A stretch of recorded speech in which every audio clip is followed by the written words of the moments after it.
Lisan Al Gaib! Welcome back to the 1 Hour 1 Brain Cell podcast. Today, our topic conspiracy theory.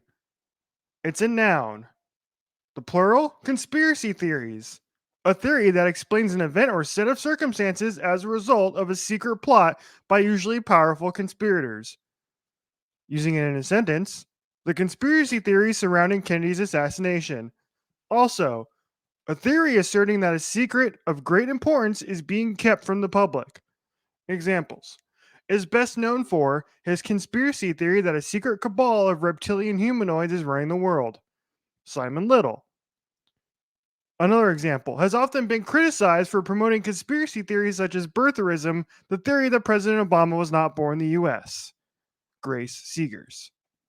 Welcome to the 1 Hour 1 Brain Cell podcast, sponsored by Cerveza Cristal. Cerveza Cristal. This is the way.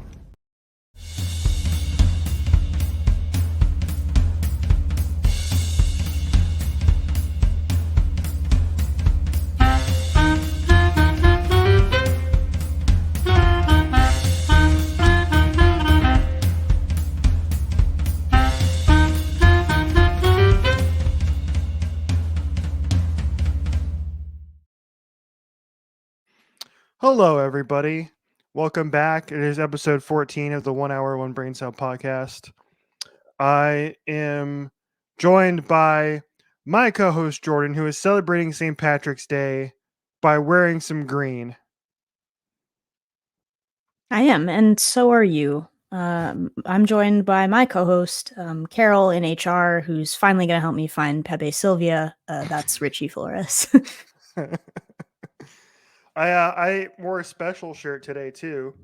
Oh, there's the bottom of it. I was gonna ask you. I was like, is that a Reptar shirt? But there's the rest of it there too. It's all 90s Nickelodeon cartoon characters, which is like my entire personality kind of. So let's see who do we got on here. We got Rugrats, we got Hey Arnold, we got Real Monsters, we got Ren and Stimpy on there. We got what else do we got? There's Rocko's Modern Life is on there too. So we got a bunch. So like a certain age of person who is just slightly younger than us, I think they're not going to know some of those characters. No, absolutely not. It's a shame they do not make children's TV like they used to. These were the goats of my entire childhood. So we got to shout that out today on the show for St. Patrick's Day. So we had to wear our green.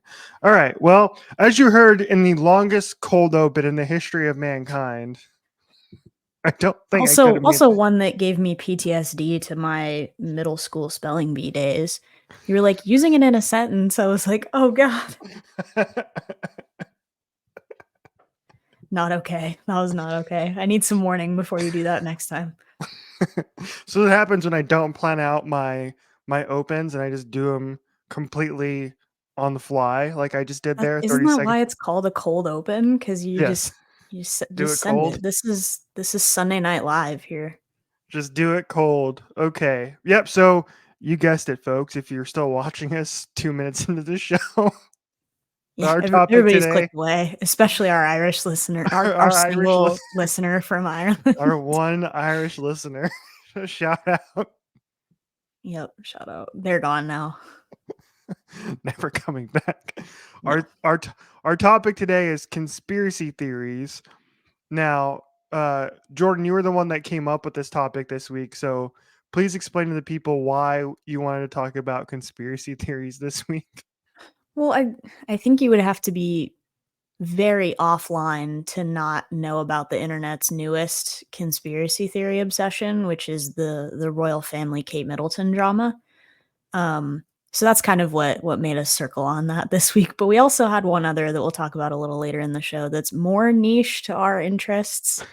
That is very scary and very horrifying. So Richie and I together, we assembled a list of some of our favorite conspiracy theories, things that were over the years on varying degrees of like serious to not serious, with most of the range being not serious. But this is like one of my like hyperfixation things. And so we went from some weeks we have nothing in the show document, like we have no bullet points, and we just go into the show. We're like, we're going to do it live and just come up with stuff. But I was like, I can info dump on this. And so I was on the Google Drive and it was like almost a page long. I was like, okay, maybe we have to scale it back because we can't talk about this much in 1 hour. So we've assembled some things. Richie's going to be our guide through sports conspiracy theories here later on. I have mostly pop culture things, but I'll let you lead if you want to steer Yes. into a topic. I Yes. can spitball on any of these Oh, let's for as go. long as you want me to. Let's go. Also coming up later in the show, we're going to debut a new segment again this week that I'm calling Richard's Movie Review Alcove. Okay. Maybe a working title on that one. We might have to come up with like a jingle or something for that. But yeah, Richie's what could we call it? I don't know. Richie's Letterboxd library. We'll come up with something. There's got to be a little bit of we got to make it snappy. There has to be some Yes, alliteration in there that's somewhere. so true. We'll You're workshop much it. more creative at that point than I am. Mhm. I wanted to call it a corner, but everybody calls their segments corners kind of thing, you know? That's So true. But you wanted to did go come with up with the brilliance last week that is Formula 1 hour, Formula 1 brain cell. So we'll I workshop it. I'm certain that something will float into your head. no, yeah, we're on hiatus from that segment this week. We're back in Australia next week, so we'll get back into that. Although we could talk about the obsession of over the F123 video game. We can get Yeah, into that. That's a whole other thing. We can save that if we have time for later. I doubt we will, but probably not. Richie's like one step away from purchasing a sim racing setup, so they're so damn. If only they weren't so damn expensive. that one is spiraling out of control They weren't very quickly. so darn expensive. I did win 2 of my first 4 races in the like my little like career mode, so that was pretty fun. I guess that's 2 races that you didn't win, hotshot. I crashed out in both of those. Okay. Oh my god. I can't say I've ever crashed out in the game yet. I've crashed other people accidentally and gotten some penalties for it, but I mostly drive a clean race, I'll have you know. But we're gonna put it to the test here in a couple weeks when you come visit. We're gonna really see head to head who's the better driver. So That's so true. I cannot wait for that. That'll be fun. I All right. can't Well, either. That's gonna be some really great content. let's dive into our conspiracy theories. We have, let's see, 1, 2, 3, 4, 5, 6, 7, 8, 9, 10, 11, 12.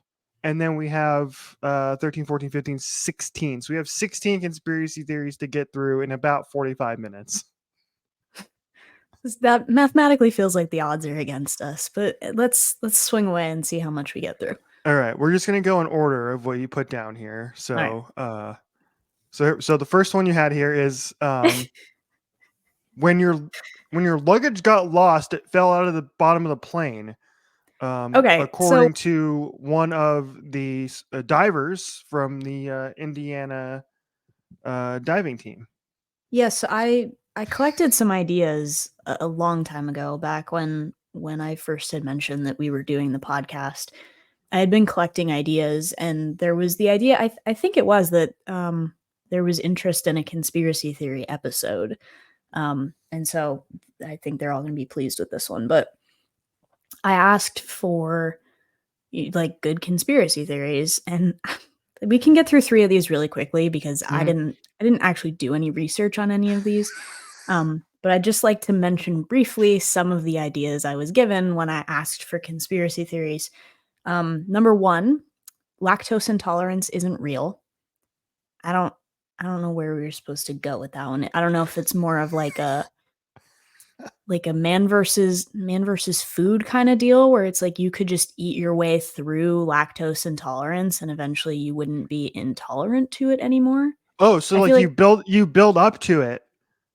Yeah, or I feel So like you it's just just like if you're a consume kid enough. and right, or like Just when you're a cons- kid, like you don't, because I think most adults like kind of stop drinking milk in such a way, or like at least once you get off of like baby formula or like milk or whatever, that you stop producing the enzyme that you need to break down like lactose efficiently. So there may be something that's like repeated exposure, where some people say, like, you know, if you like eat peanut butter through your childhood, like you'll not be resistant, you won't have a peanut allergy or something. It might be the same thing for milk, where it's like if you just continue to drink milk, you won't ever lose the ability to produce lactase, which breaks that down. But I don't know. It's not just a skill issue. I think lactose intolerance is a real thing. Anyway, number 2, Helen Keller isn't real. I don't know if it's been a minute, so I forgot the exact wording that was attached to this, but it was either like Helen Keller isn't real, Helen Keller wasn't blind and deaf, or Helen Keller didn't or couldn't fly an airplane, which was a real thing that happened for like 20 minutes. She piloted an airplane apparently.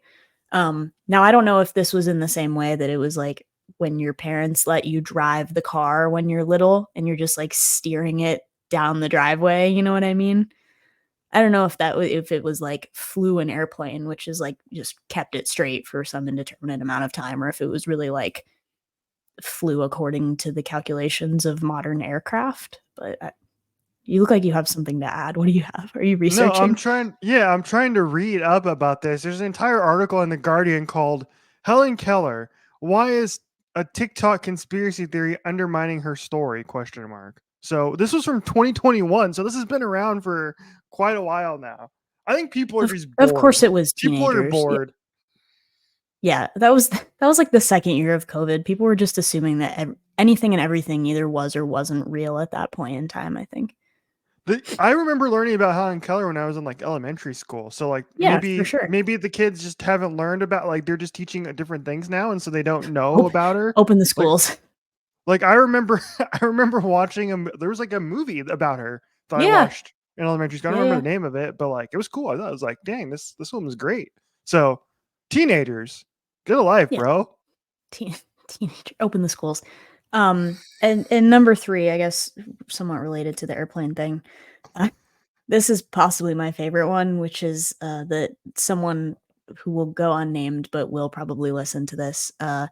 When your luggage got lost, like if the airport ever lost your luggage, they thought that by lost they meant that it fell out the bottom of the plane and just like splashed down in the middle of the ocean or in, you know, the middle of the United States or whatever. But honestly, this one is probably true if we're talking about flying a Boeing. So, But got him. okay, so I'm going to add on to this conspiracy theory because in a way I kind of buy into it because I still you buy it. Okay. A tiny bit, yes. Okay. Because I used to think when I was younger that I was like, well, if there's bathrooms on planes, what happens to it? Where does it go? So I used to think that like if you flush the toilet on an airplane because you were flying at 30,000 thought it like shot out the bottom of the plane. Like, yeah. Right? Oh my god, imagine just getting hit with like airplane toilet water from 30,000 feet. Like that's actually the worst thing. I'm pretty sure this was like a Mythbusters thing too. Like, hold on a second, let me see. Like where they tested this thing. Can an airplane toilet kill you? Oh, is this like, can you get sucked into the... Oh, wait, here it is. Here it is. From the Mythbusters. Will a leaky airplane toilet lead to a deadly ice chunk?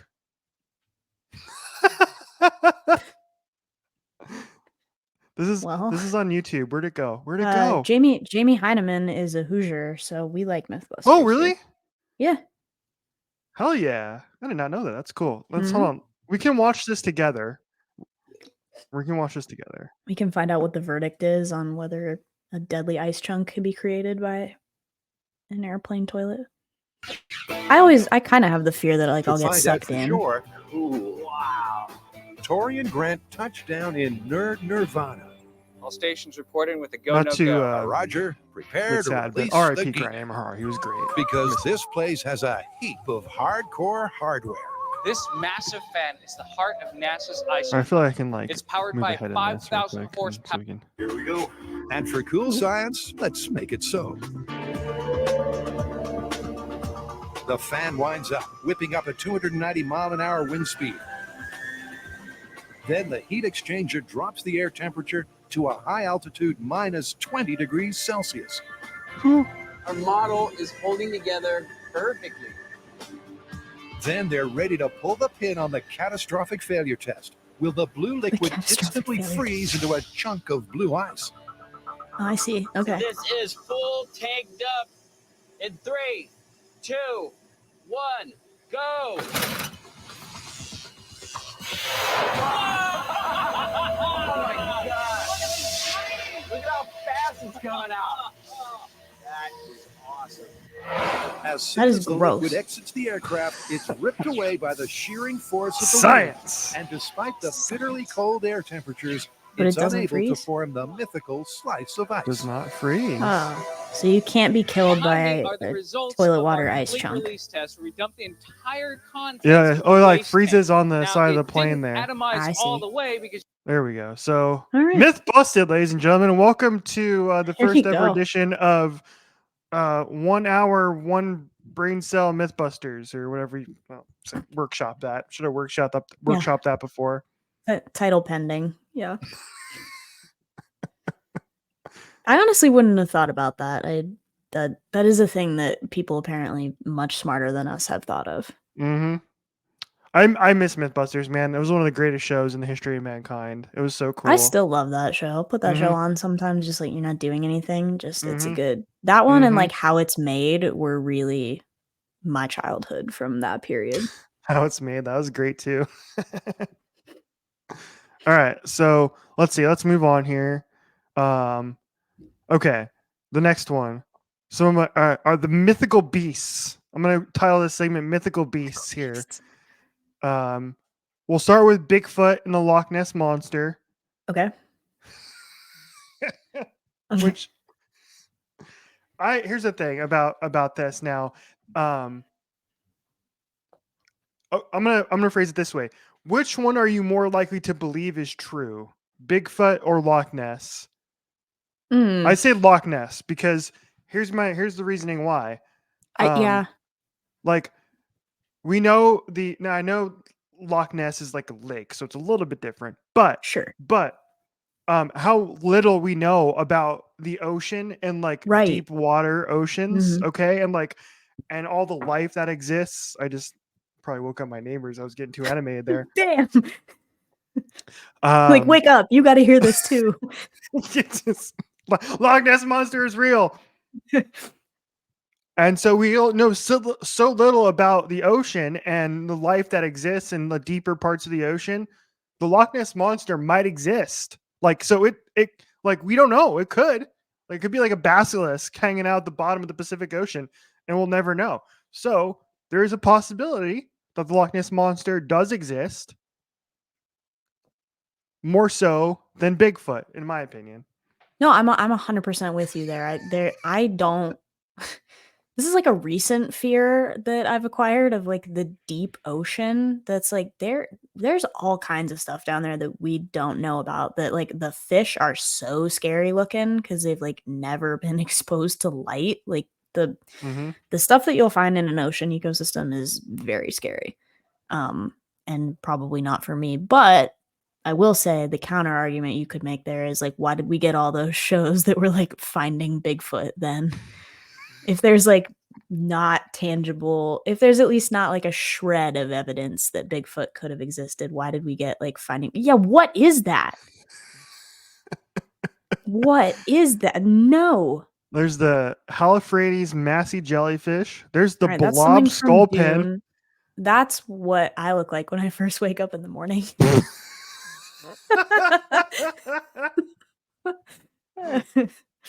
Oh man! All right. I was saying that looks like a Doctor Who character. It kind of does. Christmas if you tree flattened worms? it would be Cassandra from Doctor Who. That's kind of Those cute. are kind of That's cool. Yeah. Clown frogfish. That doesn't Uh, even look like a real thing. That I struggle. Oh, to the find fang the tooth! eyes Look in at that. That's dope. That is so scary looking. That is, It I have is. nightmares about. Oh, it gets worse. Look at the jaw on that thing. Oh no, The gulper eel. Look at that. no, Vampire squid. It sucks your blood. Look at that thing. No, What does it do? The vampire squid lives at the No. ocean depths of 2,000 to 3,000 feet. It got its name from its webbing. There's ew, the Ew. anglerfish, ew. handfish, The the anglerfish. terrible claw lobster, I think the anglerfish in Finding Nemo was like a lot of people's first nightmare. frilled shark, leafy Gross. sand dragon, the stargate. Gross. What is that? Actually, can I retract my segment? That's what I look like when I first wake up in the morning.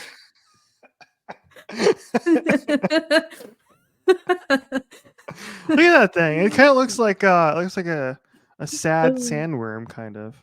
These Sea pen. Some of these are kind of dope, actually. Oh, look at that thing. What is the that? teeth on that? What is that? What are the teeth on that thing? I had a joke I was Oh, about to no. say it, but I'm not going to say it. Our audio listeners are going to be so confused. We're just like riffing. Viperfish. Oh no. Yeah, Go look at back that. up. Go back to Yes. that thing. Uh-huh. Yeah. No, if I ever see one of those, I'm not setting foot in the ocean ever again. There's a wolffish. Look at that thing. Dude, these things are Also so very cool. scary. Also very scary. Yeah. The Dumbo octopus. Okay, I like that one. He's squishy. It's kind of cute. Yeah, that's all, it's squishy. That's all 20 of them. Okay, so I'm in the minority here. I think all of those are like really cool. Like No, they're not scary they're at all to cool. me. They're cool and interesting, but they're like objectively very horrifying looking. Nightmare fuel, some of them. Yes. I'd give you Yeah. that. I'd give you So that. no, I agree with you. I think it's like space that's like we know so very little about what exists outside of the realm of like just the small percentage that we've studied and like have Mhm. evidence and experience with, that there could literally be anything out there in the ocean and probably even like lakes and things to a certain depth. Like, has anybody really gone down and dredged the bottom of Loch Ness to see if there's a monster down there? Like, I don't know. Exactly. Anyway, yeah, I'm with Nessie. you. I think Good old Nessie Nessie. is more probable than Bigfoot. Although like And- Jack Link's beef jerky probably doesn't thrive if we start spreading that agenda. and on Bigfoot, like as little as we know about the ocean at great depths, like I feel like we know quite a bit about through the fossil record and such things that did and did not exist either now or millions of years ago through the fossil Right. record. And the fact that we have yet to find any fossil evidence of Bigfoot ever existing. Yes, but if it's a cryptid, not real. like no, but if it's like a cryptid and it's like, I don't know, 1 billion years old or something like that, maybe there are no fossils because there's only one Bigfoot. One that ever existed. There's only one Bigfoot. Like it's like there's only one like Count Dracula. There's only one Bigfoot. There's only one. That made me laugh. Yeah. That was that was a psych reference. So there you go. There's your random psych reference for the week. Okay. Now I'm going to toss to you on this because I feel like you're more expertise on this than me. Okay. Which is the existence of ghosts. I love this topic. The floor is yours. Yeah. Thank you. Permission to approach the bench. I used to watch an probably alarming number of paranormal and ghost hunting in whatever shows when I was a kid. I think I mentioned this on our what was it? It was our 10th episode when we were talking about we talked a little bit about ghost adventures on our 10th episode, but like I wanted to be a paranormal investigator when I grew up, and so I would like routinely drag my parents and my family members and things to places that I thought were haunted and like conduct an investigation. Like it was so informal. Like I had this old camcorder that I don't know if I still have it, but it would be fun to find it if I did. But like old camcorder, I had like a Target like digital recorder that was like my voice recorder, and I was like convinced that if I did this properly, I could like catch a spirit. Like I kid you not, in the other room, like if you gave me 5 minutes to find it, I have an EMF meter somewhere. Like it was that serious that I was like, I'm gonna become a paranormal investigator when I grow up. Which is a thing that doesn't make any sense if you track together all of the things in just our last 14 episodes that I said that I'm afraid of. I probably am not cut out for that job. Anyway, been to some spooky, scary places over the course of that particular career juncture. I'm a believer. I think ghosts are real. I think that there's stuff that is not easily explainable by like human methods of science and investigation. Like I can't say that like everything that goes on in those ghost hunting shows is true. Like I think a chunk of it is hokey for sure. Because you have to have something to entertain the television audience. Like if you went to every place and you got no evidence, that wouldn't happen. Show wouldn't Um, exist. Right. But I do think there's some element of truth to it. Are you a believer? Are you a skeptic? Oh no, absolutely not. I do not Really? believe. I don't believe in it at all. Absolutely not. No, She does not believe in things that go bump in the night. Please I've explain only your perspective. I've only watched like 1 or 2 episodes of like Ghost Hunters or whatever. One of which was like they went to this clown grave or Yes, the clown Clown motel. Motel. The Yep, clown I know the one. motel. Mhm. That's in And Vegas, yeah? yeah, just outside, yes. Yep. And then I was like laughing the entire time because it was so unserious. I'm like, dude, like I can't remember the exact details of the episode, but like they were trying to explain things that were happening. Like, bro, that's something that would be normal. That's not a ghost, dude. Like, chill. Right. There's I definitely some stuff that goes on that's hokey. I've always believed, as a man of science that I am, that everything has an explanation. You just have to go find it. That's the beautiful thing about science is you figure crap out. I almost cussed again and did not. So yay me. Yeah, let's try not to make it 2 in a row, but no guarantees. Baby steps. Yeah, so everything like has an explanation. Sometimes it's really tough to find that explanation. For example, like we still don't really know much about the Big Bang and the beginning of the universe, and that's totally okay. It's just outside the realm of our ability from the science perspective to be able to figure out exactly what happened. So I believe that with the ghost thing too. It's like until you show me actual evidence that these things are real, they don't exist. Most of the stuff that people say is like unexplainable probably can be explained by something or other. All right. Like I could see where you're coming Like from. give me an example. Something that you think if I experienced, I would go like, all right, okay, I'll give you that one. I'm trying to think about like the stuff that like I personally have experienced in my own ghost adventures over the years. I don't know. I think a lot of it has to do with the power of suggestion. That's like people that are like easily impressionable, which are like unfortunately most human beings. That's like we get influenced into doing stuff all the time. So I think a lot of that is power of suggestion. That's like if I were to walk into a haunted place and said haunted, like this is a thing that happens when we went to the Stanley Hotel in Colorado, which is where Stephen King got the inspiration to write The Shining. Very cool place, by the way. Very scary drive. It's like up in the mountains, like you wind through a bunch of hills and stuff. It's just like the opening to The Shining, but like scarier if you actually have to do it. So thoughts to my mom who had to drive that. But anyway, there was like a little carriage house on the property, and they were telling stories about, I think it was maybe the owner or the owner's wife or something, that people commonly would smell like rose perfume that would sort of, move throughout the room or whatever and just randomly appear. And some people would smell it and people in the close proximity would not, or, whatever it is. So I think some of that could probably be power of suggestion. Because if somebody mentions to you that's like, hey, this smells like perfume, this smells like cigar smoke, then immediately you're searching for that, right? Because you want to have exactly that experience. So I think some stuff like that could be explained away. Things that I think are less likely to be explained away is like we went up to the Jerome Grand, the hotel in Jerome in Arizona. Famously was a mining hospital for like a lot of years before it was a hotel, and so that adds creepiness to it for sure, because you're like, yeah, people actually died here on the property. But we did a ghost tour and a ghost hunt, And somebody in one of our groups, like, said that they felt like a tug on their leg, on their pocket, like on their jeans, like whatever it was, they were walking around, and there's nothing around they could have snagged it on. It was like some of those like more physical experiences where like you get touched, you get pushed, you get scratched, like things like that that don't have a I walked into a wall kind of explanation about it, I think are more believable for like our human perception, because that's not something that you would be told beforehand, like Mm-hmm. power of suggestion. You're not like, hey, people here routinely get shoved down the stairs. And you're not waiting for that to happen. And God forbid, you're not throwing yourself down the stairs to try and attribute that.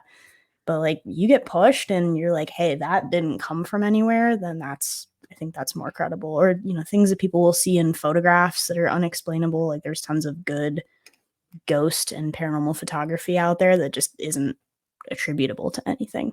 I will say this. I want to experience a ghost. I want it to happen to me at some point, but it hasn't. So maybe maybe I just got to go visit one of these haunted places and be like, oh, look, there's the spirit of so and so right there, like in Ghostbusters. Like, oh, there's the librarian. Sure, there's Slimer. Yeah. Maybe that'll be our spin-off of this podcast, is our bonus content. Our sister story is that we make Richie go to a bunch of haunted places and experience whether ghosts are real or not. Just make our own ghost hunting show. Yeah, let's do it. We're coming for you, Zach Bagans. Yeah, we're coming for you, and we will not be. Well, actually, I can't say that because I relate to Zach Bagans in that if we ever did a ghost hunting show, I would for sure send you to all the creepy places by yourself, like he does to Aaron. It's like, Aaron, go in the basement by yourself. I'm like, Richie, that's all you, bud. See that well down there in the basement? That's all you. I'm doing it. I'm fearless. You know this. I'm fearless. Right. We're about to prove it, I guess. All right, let's see. We have next on the list is time travel ? Yeah, this one, I don't have a lot for this. This was just randomly thrown out there, but it's like we've both seen The Flash and Legends of Tomorrow, and like Hollywood loves this trope. It's like the butterfly effect. About Time, the time traveler's wife, the like hell, even Groundhog Day, Back to the Future, like Hollywood loves a time travel trope. Let's not mess around with time paradoxes because that's just stupid complicated. But I do love the photos there where they're like, people will overanalyze them and be like, there's someone in this from the 1950s that's in modern clothing or using an iPhone it's like the or one something. that's like the photos of like the dude with the cell phone or like the Mike Tyson fight. That type Yeah, of thing. and you're like, that didn't exist at that time period. So I don't know. Those are fun, whether they're photoshopped or not. But anyway. Again, I will say time travel somewhat theoretically possible based on the laws of relativity. Yeah, I do think you've seen I think that it's seen possible. Interstellar or watched Yes. Cosmos. Right, but I think that there's not going, but you can go too much risk. Yeah, you can go forwards and experience time in completely different relative fashion to others, but going backwards is not going to happen. As much as cool. Okay, like I said several episodes ago, if you get on a plane and you cross time zones, that's basically time travel. Like, I'm sorry, if I get on a plane and it's yesterday and then I fly somewhere and it's tomorrow, that's time travel. I'm glad you mentioned that because there's one of the YouTubers I follow, MKBHD, like he posted a picture the other day of his watch and it said his stand goal was 25 hours of 24 hours. Whoa, that's weird. That's really wild. Yeah, there you go. I think he did a cross-country flight. So time travel's real. Time travel's real. Clip that out, send it out, make that the clip this week. Cut that. Yep. Out of context. Cut that. Out of context. All right, next, let's dive into a little bit before we get shotgunned into the high skies of planet Earth because we don't want the palace to come after us. Yeah, we stayed away from this one last week, but I think we have to lean into it now. There's too many people leaning into it.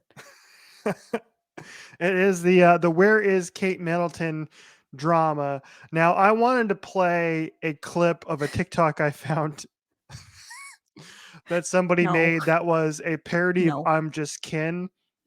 And it was explicitly about Kate Middleton, and I thought it was great, but Jordan thought I was way too cringe to play on the show, so we're not going to do that. I But did. You can call me out on that. But where is she, Jordan? What has happened to Princess Kate? I wish I knew, honestly. What is your leading theory? My leading theory is that somebody bought Kate Baldur's Gate 3 for the holidays, and she's trying to get 100% completion on it. She's busy. Leave her alone. No, this one started out kind of slow on the internet, but it has really snowballed over the past, I don't know, probably week and a half, 2 weeks. Because I think some of the first iterations of this was back when it was that photo of the weird alcove above the foyer. And people were like, you won't believe who I found here. And it was Kate Middleton. So yeah, if you reach the point where like people are making I'm Just Ken parodies of whatever that topic is, I think that's the metric for how you know that we've lost all semblance of control on this thing. And we won't sum up the whole timeline because there's people who have done it There's far a full better like than 10-minute we have. like a recap on TikTok in like 4 parts you can go find. There is, and people are like breaking it down. Like they're giving a full timeline. They're breaking it down of all of the developments on this thing. Like they're like Pepe Sylvia, like in the background. they're like, all right. So I went to try and deliver this Pepe Sylvia guy his mail, and Pepe Sylvia doesn't exist. So then I went down to Carol from HR and I knocked on the door and I was like, Carol, and there is no Carol from HR. Anyway, the short of it is that I think formally and publicly she hasn't been photographed since Christmas. Correct. She hasn't been seen in public since then. Yeah. Right. And the first like, I don't know, the first domino that fell as far as the internet is concerned is that the palace had announced that she was undergoing some planned surgery, I think it was. Which like happens is totally fine, but the statement was like, hey, we're not going to give any more updates on this just because like it's a medical thing, like mind your business. And there's typically pictures of members of the royal family leaving the hospital for whatever reason. It's like if they just had a baby, if they just had a procedure, if like King Charles just had a checkup and he left, and there's typically photos of this thing happening, and that there were no photos of Kate. And I was like, all right, maybe she's, recovering or whatever it is. And the whole thing just snowballed from there. And so now people are like looking for any source of any shred of information they can find on her. And I think the latest development is that they say that she'll be back for Easter to her royal duties or whatever. I don't really know what that entails other than like being in public and smiling and waving at people. But I guess time will tell if that's true or not. And there's some like really kind of sinister theories that people have come up with like what's going on. And then there's not so sinister ones that's like, hey, she's like a 40-year-old woman. Has anybody checked at Target and like seen if we've seen her? But like, I don't know, regardless of what you believe is happening, if you're an English person in America, or probably like other foreign countries, but like especially America right now, you've probably never been more popular since before 1776. My other favorite joke was this one. I was scrolling back through our Twitter DMs. Oh God, yeah, we have a lot of where is Kate in the DMs. Yeah, exactly. So somebody had tweeted the story that Princess Kate is on track for an Easter return. Right. And then the quote tweet is, "That's good. The Crown really mismanaged the trade deadline, but not putting Princess Kate on LTIR was smart, so they won't be over the cap." There's been a lot of that. That's like the Vegas Golden Knights have put Kate Middleton on long-term IR. We're like, they're circumventing the cap again. Can you imagine how much like a Crown Royal would be in cap space? Not the beverage also, but like how much Kate Middleton would be in cap space. That's not affordable. That's not affordable, right? She has to be more expensive than Mark Stone. I agree. I tend to agree. My leading theory is that she's on the verge of a divorce with Prince Harry, and there's some With shenanigans Prince going Harry. on. Yeah. Wait, You mean William? Oh, William. Yeah, Oh, jeez. Yeah. thank God. I was like, oh my God, Richie's making up Ooh, new let's and go. worse Let's go theories. full conspiracy theory. No, leave Harry Yes, and Prince Meghan William. alone. Prince William, sorry. Yes, Yeah. Prince William. Uh, Prince William, the bald one. I'm just gonna call him the bald one. The bald one. The Yikes. bald one. So Sorry, anyway, yeah. William. So they're getting divorced, and then there's just like some shenanigans going on, and she's like trying to like disavow herself from the entirety of the monarchy. Similar to what Meghan Markle did. So Yeah. just No, be like, I peace don't out, know. guys. I'm out of here. I'm gonna go off on my own. I'm gonna take the kids. I'm gonna go on a long ass vacation, and good for her. Right. No, the thing about it that really puzzles me is that they could have put this whole thing to rest, and they can put this whole thing to rest. Just if they could just provide a shred of photographic evidence that's undoctored, not photoshopped. Actually, Photoshop isn't really even a good verb, but it's like that image was altered. It wasn't like they put it in Lightroom and adjusted the contrast on everybody. It was like there's the photo that they released that was like a Mother's Day photo was like digitally altered, and to the point where the royal press was like, we can no longer trust the palace as a source, which is how you know that it's getting serious. Because I don't know if you watched the Harry and Meghan series or whatever. I the did. It was limited great. series, Yeah. but Mhm. yeah, the palace has such a weird, unique relationship with British press that I think for the press to go out of the way and be like, hey, we actually can't trust anything that they send us now.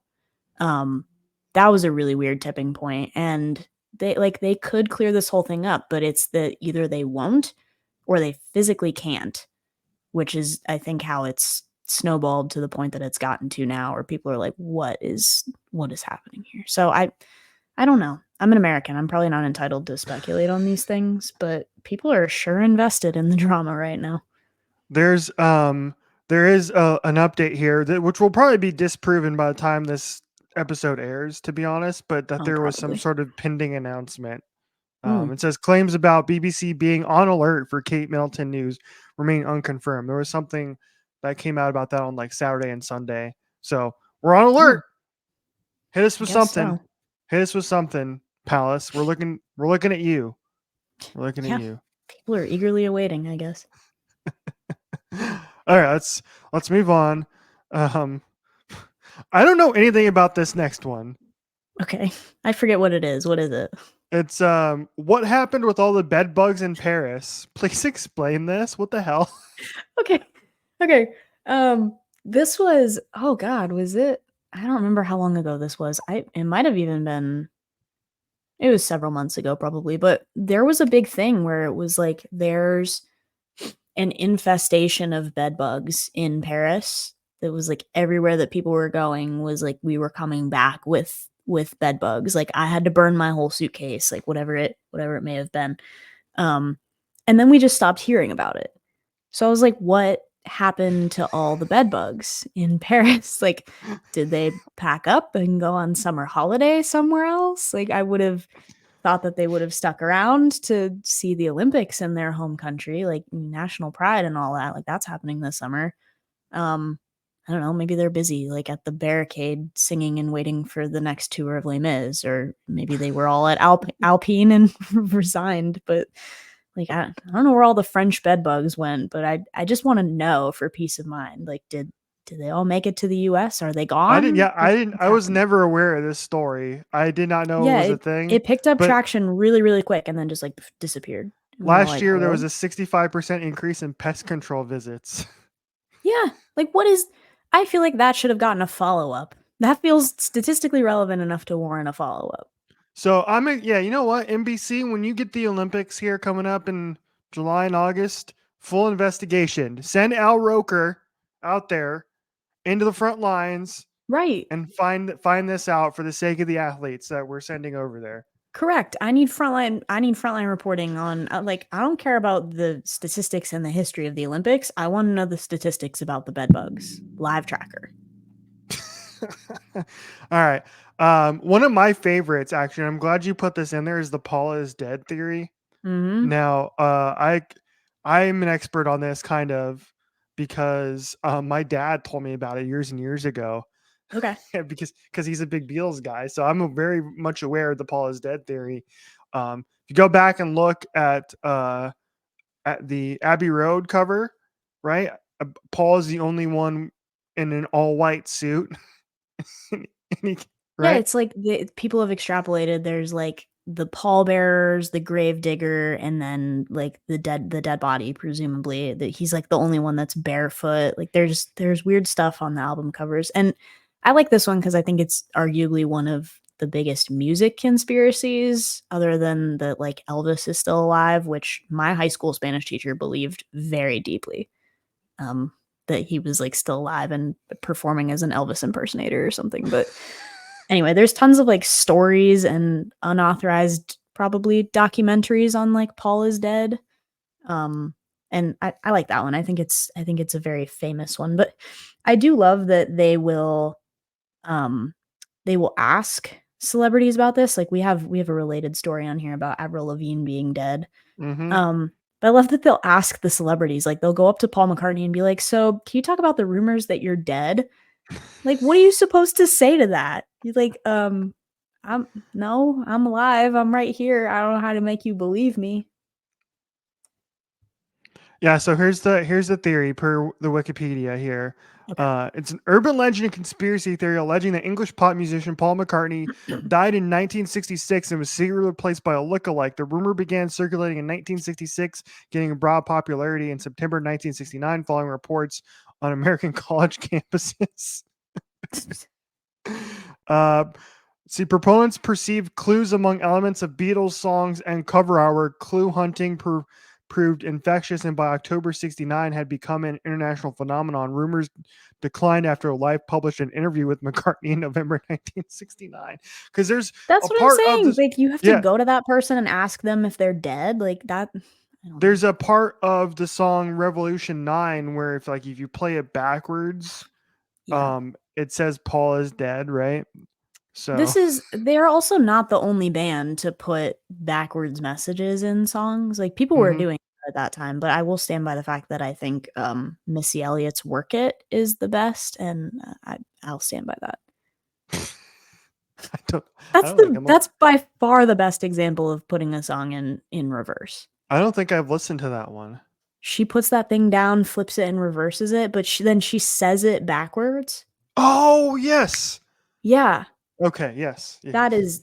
is artistry. We could talk about that Yes. for a while, but that is art. Yes. You teach yourself to say that backwards so Mhm. that if you were to like scratch the record and play it backward, that's unreal. There's also one that this isn't singing it backward, but I think Coldplay famously shot The Scientist, the music video for The Scientist, in reverse. And Chris Martin had to learn how to mouth all of the words to that in reverse, Yeah. so that when they were doing the actions and they put the video in reverse, that then the words would be Yeah. correct. I wonder think if I Jack Johnson do you remember the Jack Johnson song Sitting Waiting Wishing in that music video? Uh-uh. I think So the it's only similar Jack Johnson thing I'm familiar with is like banana pancakes. Yes, in the music video for Sitting Waiting Wishing, he does the entire thing is like it plays in reverse basically, and I wonder if he did the same thing for that song too. Great That's song, cool. by the way. That That's song cool. is so damn old. Came out like 20 years ago, for goodness sake. Old alert. Old alert. Oh, you know what we forgot to do? I've had this on the it's ready to play the entire time. And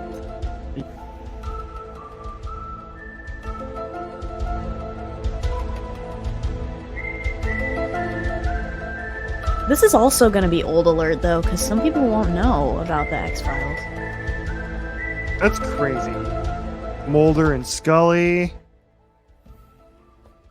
That's still, I think The that's truth still is a out good show. there. It's truth yeah, is- it's great. The truth is out there. It's just we have to wait until Tom from Blink 182 finds it. Yes, aliens exist. All right, we are running out of time, so we can go through some of these really quickly. Birds aren't real. Oh, I love yeah, this birds one. aren't This one's real. hilarious. We all know and love this one, and I think it's to date the best explanation for why birds sit on power lines is because they're drones and they're recharging.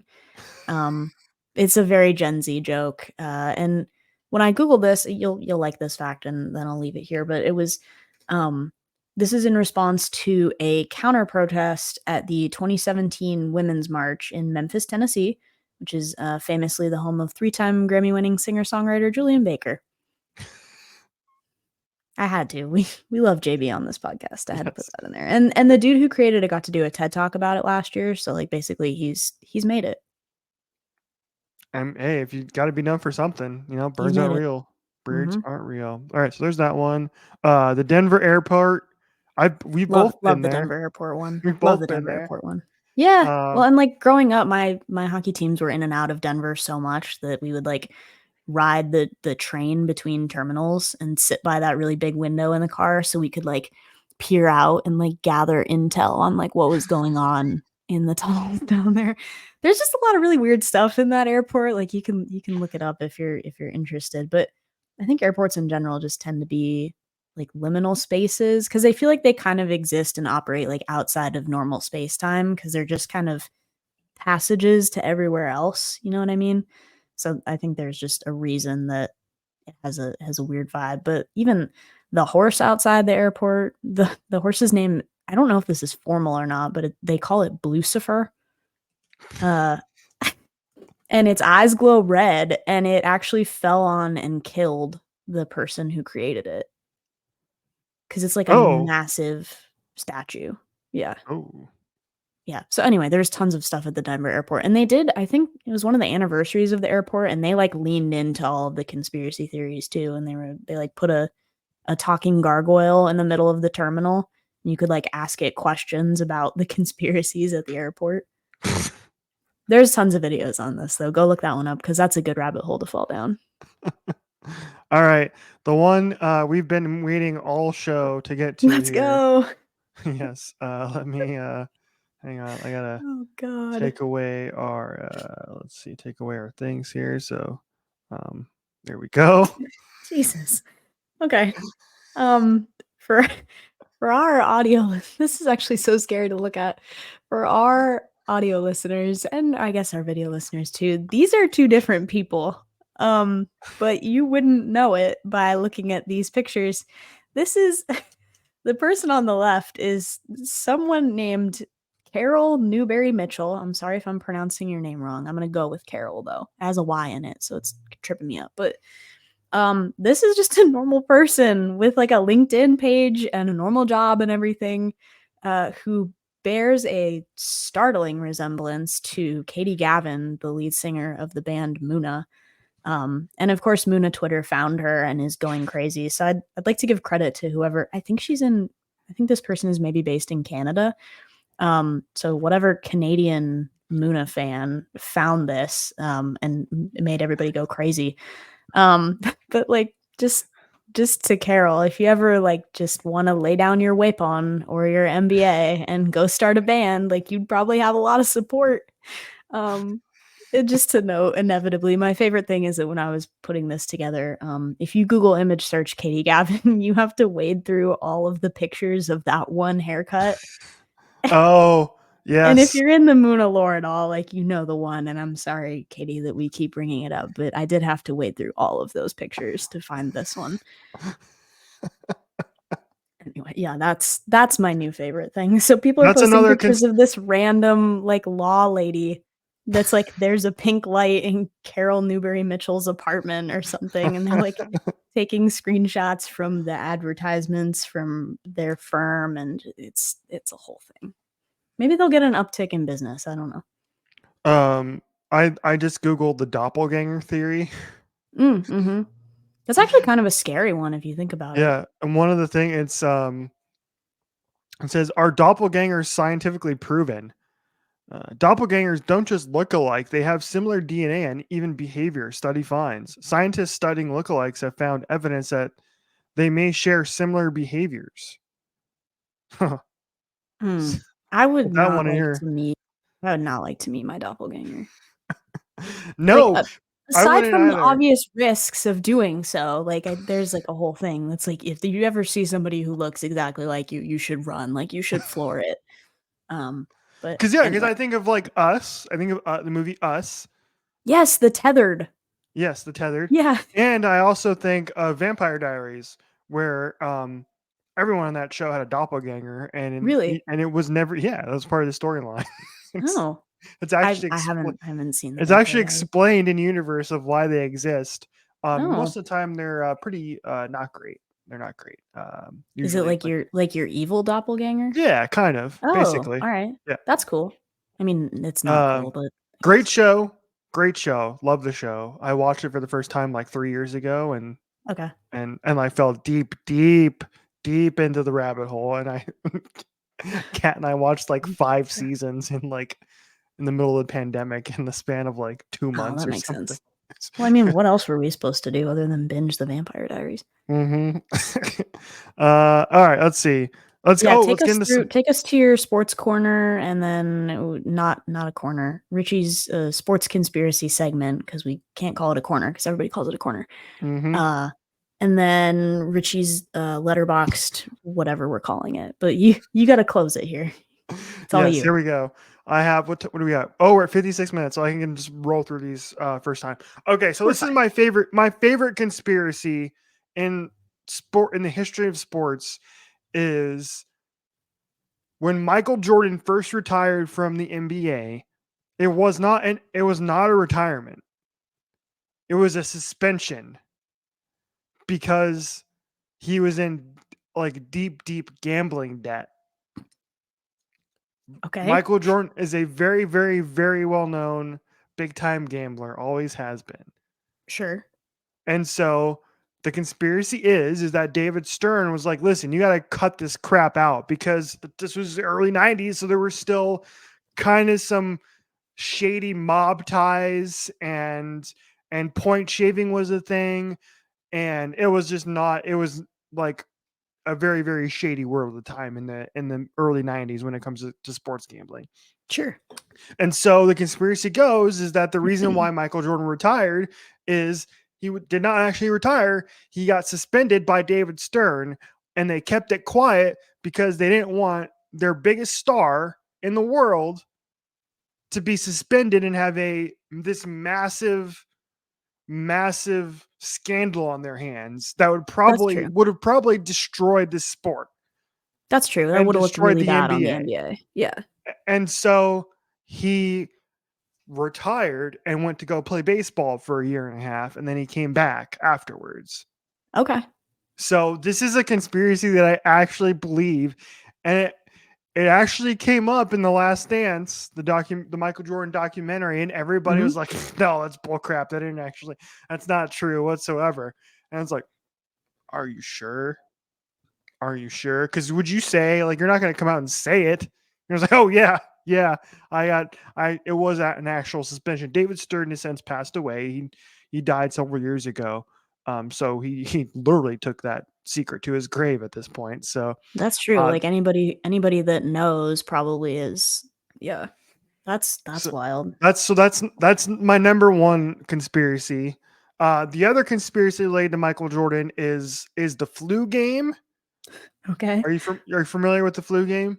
I'm familiar with that picture from the flu game that everybody posts. This, Mhm. like when you're about to lock in on something. Yeah. Yeah. So the flu game, NBA Finals, Michael Jordan like goes off and is clearly very sick during the entirety of the game. And Sure. so the original reasoning is that he had the flu and he scored 50 points in the NBA Finals with the flu. Now the conspiracy is that he did not have the flu, is that he was actually either he was really, really hungover and still dropped 50 points. That was the big conspiracy. I feel like that was par for the course at the NBA at the time, though. Like that could have been anybody. And then we got the explanation in The Last Dance that it was allegedly food poisoning. Oh, that's rough. Because somebody in Utah like knew where Michael Jordan was, and they delivered tainted pizza to his room. Oh, Yeah. oh. I would not wish that on anybody. Yeah. No, Yeah. I've only had food poison, knock on wood, but I've only had like proper food poisoning once, and I would not wish those 48 to 72 hours on any living human being. Mm. So that's that one. The final one is, and you did not know about this one prior, which is, and I didn't know about this one until several years ago. Mm-mm. But this is the Cal Ripken Jr. theory regarding his consecutive games played streak and its Right, the connection to Iron Man. Kevin Costner. Okay. So here's the story. On the day in question, the Orioles legend, Cal Ripken Jr., caught his wife in bed with Kevin Costner, got in a fight with Costner, and was so banged up that he couldn't play in that night's game. So, according to the story, the Orioles somehow caused a minor power outage in the stadium No so as way. to postpone the game until the next day and preserve Cal Ripken's consecutive game played streak, which then stood at 2,431 games. Now, this, I don't even know where this started, but it has been debunked from everybody, from Kevin Costner, Oh, Cal okay. Ripken Jr. Everybody's been on the record about this and saying, no, this never happened. Well, no, but like, okay, I could see that both ways. I could see like if you're Kevin Costner, you don't want to say that you broke Cal Ripken Jr.'s Iron Man streak. You don't want to admit to that. Absolutely not. If you're Cal Ripken Jr., you don't want to say that Kevin Costner went toe to toe with you in a fight. You're a professional athlete. You're not admitting that you got smacked down by this Hollywood actor, right? Like neither side is going to fess up on that. Of course you're going to deny that. I don't know. That's fun though. I like that one. That the Orioles caused a power outage. Yeah. Like, what are you gonna do? Go There's unplug the apparently, stadium? Like, how do you? there is a podcast about this. Apparently it's called The Rumor. It came out several years ago, and it Okay. asked the question: is the Kevin Costner Cal Ripken Jr. urban legend true? So if you're interested, Huh. go check that out. I might have to. I'd have to do it. That's an All interesting right. one. Yeah, I like that when you put that on the show notes. So All right, that close can us out with your yeah, Letterboxd corner. that concludes our conspiracy corner, everybody. Music back on.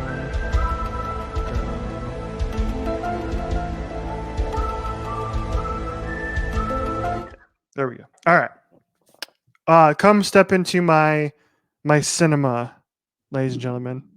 Oh, can I ask before you start this? Did you get the Nicole Kidman ad? And if you did, which one did you get? Yes, it was the new one. Yeah. Oh, that's such a Yeah. shame. It was the new one. That's such a shame. For anybody that doesn't know, when they released a couple of new versions of the Nicole Kidman national anthem, they took the old ones out of theaters apparently. Mhm. So now it's like a dice roll as far as which Nicole Kidman you might be seeing on that particular evening. So anyway. Yeah, I've been to the theater several times since they announced that this like new one was coming out, and all of them have been the new one, unfortunately. Ugh. Yeah, and you can generally tell is because they have like footage from the most recent Avatar movie that's used. in this Oh, new gotcha. version. Okay, so when they're like showing the movies, Mhm. they're different. Okay. Yeah, exactly. Well, RIP to our Yeah, the so best singer. we no longer have Heartbreak Feels Good in a place like this. Yeah, unfortunately. All right. Yeah. I think So that's gonna set us back like 20 years. Just in terms of like progressing and advancing cinema. Like if I'm a movie maker, be like, I'm not releasing this unless you put the old version in front of it. release the Nicole Kidman cut. Yes. All right. So last week on the show, we brought you the Richie's Madame Web review. Mm-hmm. Our current frontrunner for Best Picture. Yep. Her web connects us all. Yes, it does. It's web in time. It's web in time. Love that. This week, a brand new movie just came out called Love Lies Bleeding. Now, this movie, it stars Kristen Stewart and Katie O'Brien as the two leads in the movie. And basic synopsis is they like fall in love, and then crazy crap happens afterwards. Like that's the easy, quick, non-spoilery synopsis of the movie. Okay. Yeah, that gives So nothing away. So well done. yeah, Not a yeah. thing. I don't want to spoil anything because it's like I it's don't know. legit. For most people, you probably only have to say Kristen Stewart to get them in the door for the intended That's audience true. for this movie. Katie so that's O'Brien. Katie O'Brien also terrific. She's great. She good. was Okay. great, and I think she was in one of the Marvel movies she was in. She was great in that, Hmm. and then she was also in Andor, and she plays a villain in that. She's great in that as well. Okay. Okay, so as is tradition, I'm going to read to you my Letterboxd review of the movie. Mhm. Here, okay, let me find it first. Hang on, where is it? Here it is. Okay, I 4 out of 5 stars for me on this one. I said makes roid rage seem cool? Question mark. P.S. Anyone would commit a crime if Kristen Stewart and Katie O'Brien asked them to. All right. I can't disagree with either of those points, and not just because I haven't seen it yet, but just because I think those are both unequivocally true. Like I I'm gonna can't argue with you. yeah, so I'm not gonna spoil the movie other than to say this, which is I was in the theater with me and there was like 3 other people, I think there maybe. Okay. So it's really weird. Sure. There are some graphic sex scenes in this movie that watching in public made me really uncomfortable. Okay, so don't take your parents to see this movie. Do It's like not take your parents it's to like see the movie. Saltburn. Don't take your parents to see this movie. Yes, do not take your parents to see Love Lies Bleeding. All right, that's fair. Yeah, That's for a the good first warning. like half of the movie, there's quite a bit of sex scenes in it. Oof. All right. And I described it. I actually texted Kat this yesterday. I was like, Kat, you have to go see Love Lies Bleeding. It is the first half of the movie is the most horny movie I've ever seen in my life. Other than like those 10 minutes of Oppenheimer, you know which one I'm talking about. But like that was guys, that's unnecessary. So that's the best way to describe it. And then shout out to the director. She crushed it. Like it was like really, really like it was like this weird fever dream of a movie, kind of Okay. almost like a I mentioned roid rage in the review. That's kind Mhm. of one of the central points of the movie, and it kind of feels like a roid rage trip you're going on through the entire movie, and it's like shot in this like really cool way that Bang. like that's like really Mhm. different and really unique. And Kristen Stewart and Katie O'Brien are terrific in it. Ed Harris's hair is just ridiculous. It just made me Good. laugh every Okay. time. Good. All right. And there's actually some parts that are actually quite funny too. And I don't know if Okay. they did that intentionally or not, or if it was like, or if it. I feel like they did. I feel like there are a couple line readings and things, funny things that happen in this movie that are very like are actually intentionally meant to be funny. And Okay. then and my screening was just like there was a couple times where I was like, what is happening right now type of thing, like in that type of way. So and it also features near the end of the movie one of the best line readings in the history of mankind from Kristen Stewart. So when you go see Oh, it, God. keep an eye out for that line. See if you can pinpoint the specific line reading that we get from Kristen Stewart. Oh no. Like near the very end of the movie. Okay. I'm sure I'll know it when I hear it. I've seen enough Twilight memes to really be familiar with Kristen Stewart's line delivery. So did I convince you to go see the movie? Yeah, I think it You was were on gonna go my see it list, before but anyway, but it was on my list, but then when you texted me this morning and you gave it 4 stars, I was like, "All right, that seems like it's actually probably well worth it." And I think you and I Mhm. are both still healing from Kristen Stewart and Happiest Season trauma, so like maybe maybe this makes up for that even slightly. That's a Tries rough to. one. That's a really rough one. Yeah. Mm-hmm. Mm-hmm. All right. Now I haven't met one person who was like, "Yeah, that ending was great." No, not a soul, not a soul. And like maybe that was how it was supposed to be because I'm going to circle this back to La La Land as I have no trouble doing with most things. But I think like a majority of people were like, I don't know if I loved the end of La La Land. And I guess I can see that from a number of perspectives. That you're like, well, it's a story about how people, despite their best efforts, don't always work out together, or like it's a story about, you know, how Hollywood and fame changes people, or, you know, blah blah blah. You can come at it from different angles, but I still haven't met a majority of people that are like, I wanted her to end up with that random guy and not Ryan Gosling. I think we're all kind of healing from that ending as well still. Heartbreak I feels did. good in a place like this. Did I told you that I did end up watching La La Land, or did I not? I don't think you did. I did not. Did I? Did not. I didn't tell you. I don't think you told me. That has to be next week's segment immediately. Yeah. Okay. Well, Yeah. we'll save that for workshop title. Inside Richie's letterbox. We're gonna maybe still workshop it, but that's better. It's better. I don't know if it's there yet. We'll work on it. We're also accepting audience submissions if you guys have anything new and clever. So Go. You can follow me on Letterboxd if you want. yeah, do it. Do you have a tag or a username or something you can plug? Yeah, it's R.E. Flores. R.E. Flores. As you continue to make your handles so hard for anybody trying to keep track of you across social media. They're not the same anywhere. None of them are the same. Oh no. All right.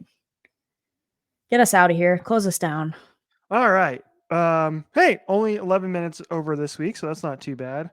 I consider that only about 6 minutes over because our average tends to be about an hour and 5 minutes. That's true. Actually, that's true. All right. We can't forget to thank our sponsors, of course. Red Bull. It gives you wings. Disclaimer: we're not actually sponsored, but we do love you, and we'd Please give us money. We'd appreciate And, that. No, don't even let give us money. If you send me like a singular can, Red Bull send me this. maybe like try and get us out to a Formula One race here in the States. Dude, I'm working on that game so hard. I am. My screen time is astronomical on Safari because of that stupid web game. Please. We also would like to thank our other sponsor. Cerveza Cristal. Cerveza Cristal. This is the way. Just so you know, Again. I'm never gonna tire of that.